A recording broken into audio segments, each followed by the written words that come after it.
Grief. The reality is there will be grief, and you do not know how that will manifest inside of you or what it will look like for others. It isn't something you can prepare for.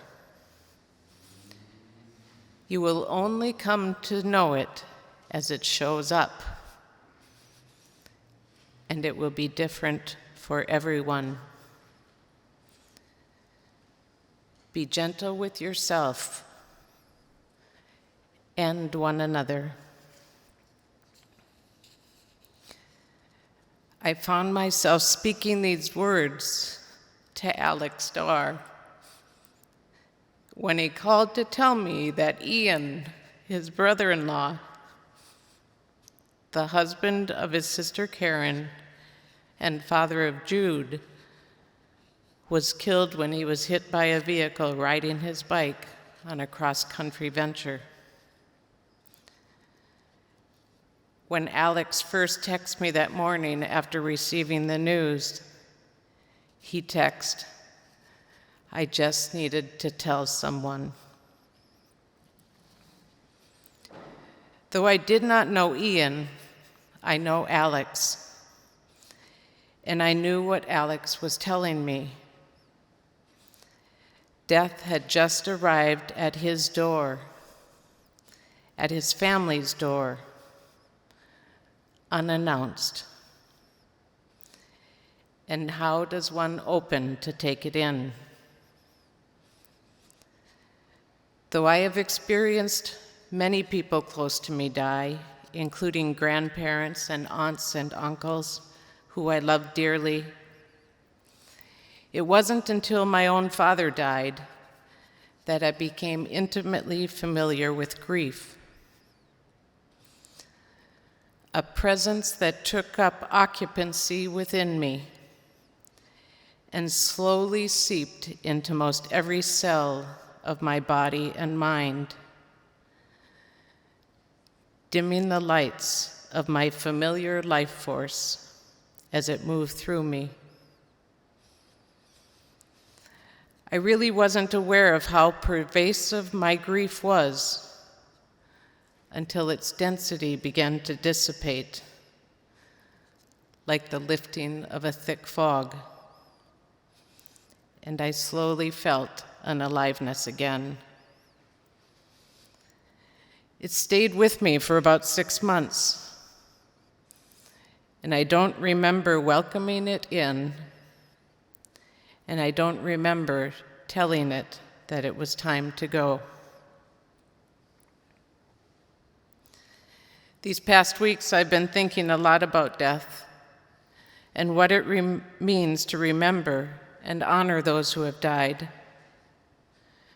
Not only because Alex had called me about Ian's death, but also because we are preparing the annual service for those who have died homeless on the streets of San Francisco and in the residential hotels.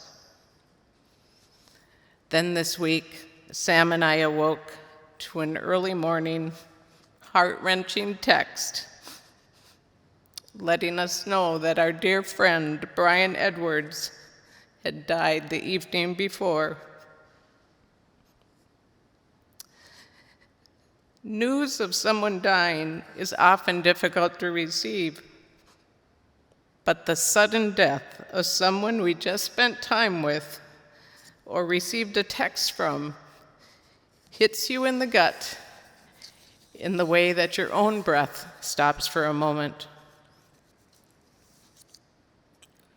Only when we start breathing again can we slowly take it in, despite the resistance to do so.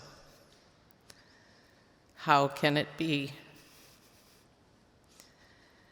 At the Fool's Court on Hyde Street, we made the street-level lobby into a space of remembrance for Day of the Dead, for All Souls Day.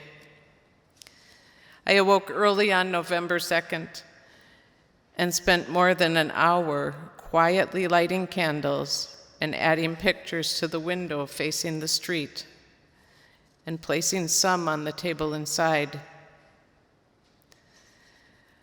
I felt the warmth of something familiar, remembering a multitude of moments in my life when I would go into a quiet church and light candles in front of statues of saints, or on these big racks that had dozens of candles.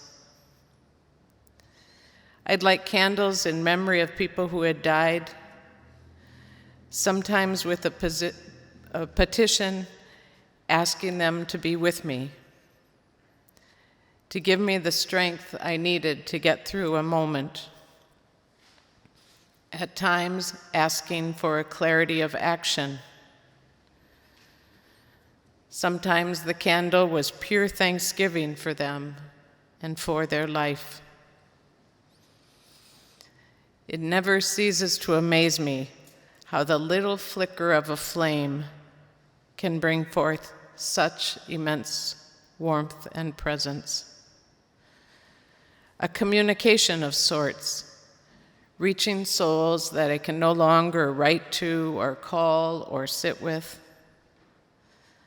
That flame is like a direct line, a connection. Hello, Dad. I sure miss you. Okay, how I wish I could hear your voice. Good morning, everyone. I just want you to know how grateful I am for you and your palpable presence that remains with us. I long to see people who have gone before me, and still I feel them near as I talk to them. I relate to them, not as ones whose lights have gone out, but rather as ones who have passed to a place of eternal light. I light candles before the pictures of people I love, not only on the Day of the Dead, but many, many mornings throughout the year as I awake and begin my day. It is an act of giving and of receiving, of remembering and being remembered. And for all who have died in this past year in this community, in our circles of family and friends, for Ian and Brian, Ardith, Liz, Shirley, and all the cloud of witnesses we remember today and every day, I share this prayer we use in our Catholic ritual. Eternal rest grant unto them, O Lord, and let perpetual light shine upon them. May they rest in peace. Amen.